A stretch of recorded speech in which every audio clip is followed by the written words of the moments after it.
Across the ancient landscapes of Earth, humanity has inscribed its memory not in words, but in stone. The mysterious ancient cup and ring marks of Scotland and northern Britain, etched into weathered rock outcrops millennia ago, stand as echoes of a profound cosmic story. These petroglyphs, concentric circles surrounding a central depression, often with linear grooves or radial extensions, have long puzzled archaeologists. While some interpret them as territorial markers or ritual symbols, a deeper, more universal pattern may be emerging when we compare them to similar formations around the world. In many cup and ring carvings, there's a striking motif, a vertical pillar protruding from the central cup, often running upward or outward, sometimes connected to broader radial patterns. This linear pillar may appear as a drain channel, but what if it isn't just a physical utility, but a symbolic memory? A depiction of a plasma discharge. A cosmic column that once radiated across the sky. The electric universe paradigm proposes that ancient myths, symbols, and carvings encode real plasma phenomena witnessed by early humanity during periods of intense solar system instability. Plasma physicists like Anthony Peratt and theorists within the Thunderbolts project have demonstrated that high-energy plasma discharges can produce luminous formations in space that appear remarkably like ancient art figures such as the Squatter Man, the Tree of Life, and the Radiating Pillar. In this context, the cup and ring marks become more than idle art. The central cup represents a celestial body, Saturn, and its hypothesized pre-cataclysmic role as the dominant object in Earth's sky. The concentric rings mirror plasmatoroids or magnetospheric boundaries. The protruding pillar symbolizes a Birkeland current, a structured plasma column reaching from the then celestial god to Earth's atmosphere, forming an awe-inspiring plasma connection between heaven and Earth. This idea is not isolated to Britain. Across the Arabian Peninsula, the geoglyphs of Saudi Arabia, referred to as kites, wheels, and keys, exhibit strikingly similar radial and concentric designs. Satellite imagery has revealed immense patterns, often miles across, that seem to encode the same symbolic language as cup and ring art. Some Saudi geoglyphs feature a central core, radial lines, and occasionally linear tails or pillars, a mirror to their northern cousins.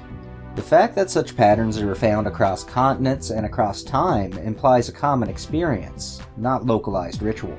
In the electric universe model, Saturn once occupied a dominant place in Earth's sky. Locked in a polar alignment, it glowed as a brown dwarf star suspended directly above the North Celestial Pole in a configuration maintained by electromagnetic forces, not purely gravity. Earth, bathed in the gentle radiance of Saturn's plasma sheath, experienced a golden age, an era remembered in myths such as Eden, Zep Tepi, or the First Time. This period was one of extraordinary ecological and psychological balance. The plasma pillar, a luminous, nurturing column, channeled life-giving energy. Plants flourished, people felt spiritually connected to a stable cosmos. This pillar was the Tree of Life, a ladder to the heavens, and the cosmic axis described in every major mythos from the Norse Yggdrasil to the Egyptian Jet. But this configuration was unstable. As the sun's influence increased, the electromagnetic balance of the solar system shifted. Saturn's plasma sheath was breached. The pillar fluctuated, destabilized. A more violent discharge formed, the Squatter Man, a humanoid-shaped plasma configuration observed in high-energy simulations and mirrored in petroglyphs worldwide. This breakdown culminated in a cataclysmic celestial event, a Saturnian instability, possibly akin to a mini-supernova, a violent outburst of stored plasmic energy. Ancient texts recall this as a battle of the gods, the fall of Kronos, the war in heaven.